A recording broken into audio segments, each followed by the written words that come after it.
PT PLN, Persero, Rayon Sampang angkat bicara atas penyambungan aliran listrik secara ilegal dalam pengerjaan mega proyek Jalan Lingkar Selatan, JLS, Kabupaten Sampang, Madura. Sebelumnya, salah satu perusahaan BUMN yang berlokasi di Jalan Trunojoyo, Sampang itu telah melakukan pemantauan ke lokasi bersama tim dan pihak kepolisian. Hal itu dilakukan guna memastikan informasi yang didapat melalui video bahwa terdapat kabel dan panel besar yang tersambung ke aliran listrik secara non-pelanggan.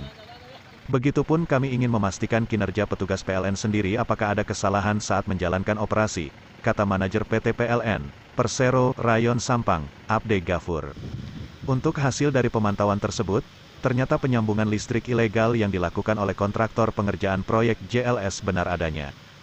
Bahkan, pihak kontraktor tidak menyangkal atas pelanggarannya dan barang buktinya juga diserahkan ke PLN berupa kabel sepanjang 5 meter. Jadi kabel ini disambungkan ke tiang non-pelanggan, kemudian tersambung dengan stop kontak, terang Abde Gafur. Sementara pihaknya menilai pelanggaran itu dikategorikan P4, artinya sambungan langsung non-pelanggan. Setelah dilakukan penghitungan dari pelanggaran, diketahui ukuran kerugian dayanya sebanyak 7.500 kWh. Kami tidak bisa menyebutkan berapa denda yang harus dibayarkan, yang jelas pihak kontraktor JLS kooperatif untuk membayar denda dengan nominal yang sudah dihitung bersama, tuturnya.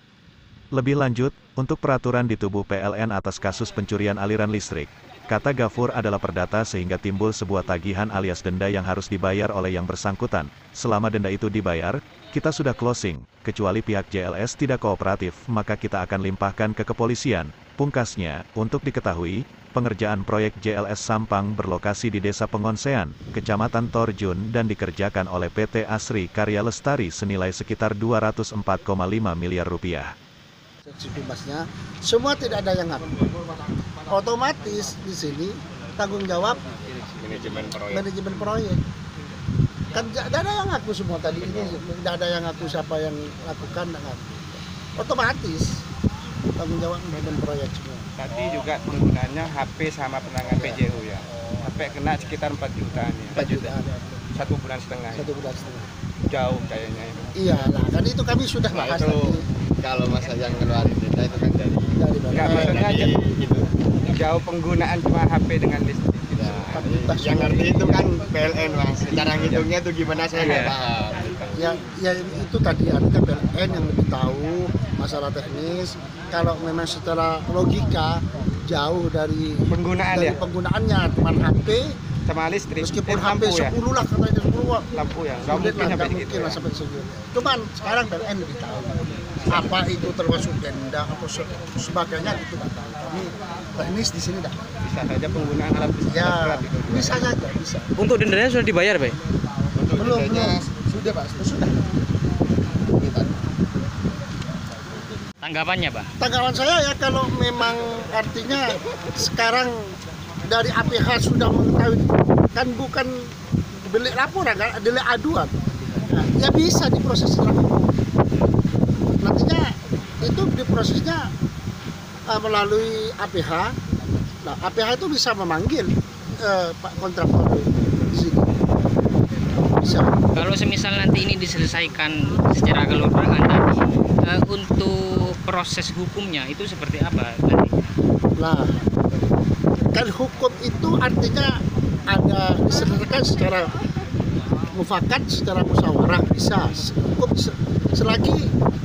selagi yang bersangkutan kedua belah pihak sama-sama tidak dirugikan, artinya diganti di sebagaimanapun, ya intinya kalau diselesaikan secara kekeluargaan tidak ada masalah menurut saya.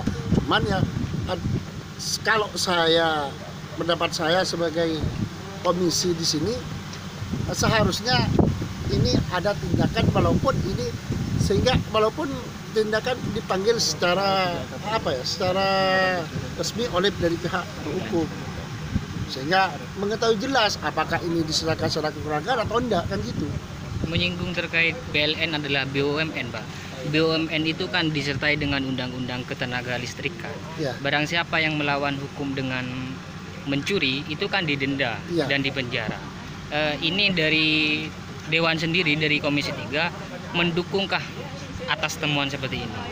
Ya saya mendukung penuh atas tindakan PLN, mendenda atau memberikan hukuman.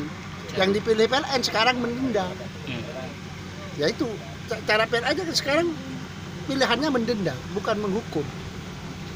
Menyinggung terkait undang-undangnya seperti itu, Mbak. Kenapa kok didenda aja? Kenapa tidak diproses secara hukum?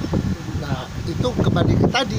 Jadi mungkin sudah dilakukan secara kekeluargaan antara pihak kontraktor dengan PLN. Nah, itu yang bisnis dan yang cash.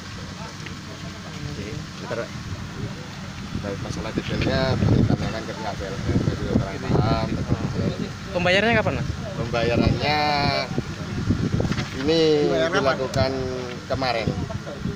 Pas pengeluaran ini langsung saya tindak lanjut. Pak, itu kan dendanya totalnya berapa? 4 juta? Ya, hampir 4 juta. Kalau KWH-nya kan 7.800. Ya. Artinya kalau misalkan selama jangka waktu 1 bulan itu kan tidak hanya digunakan untuk penerangan lampu saja, Pak. Nah, terkait masalah itu kan hitung-hitungannya itu rinciannya yang tahu PLN gitu. Saya nggak tahu, detailnya di PLN aja. Tanyakan kepada pihak itu. Dari pengamatan dari pihak jenengan, apakah memang juga digunakan sebagai untuk alat-alat kebutuhan, alat-alat berat? Oh, tidak. Di lokasi. Kayak genset kayak gitu, Pak? Tidak. Enggak. Kok sampai tembus 4 juta gitu? Nah, itu saya kan sudah bilang tadi tidak tahu terkait masalah rincian ini. Karena yang mengeluarkan biaya ini yang tahu dari pihak PLN. Saya cuma hanya menyelesaikan saja. Izin dengan nama sama? Hairul Mufid selaku humas. Humas ya. Humas apa itu, Pak? Humas proyek, humas kontraktor. PT KSO Sri.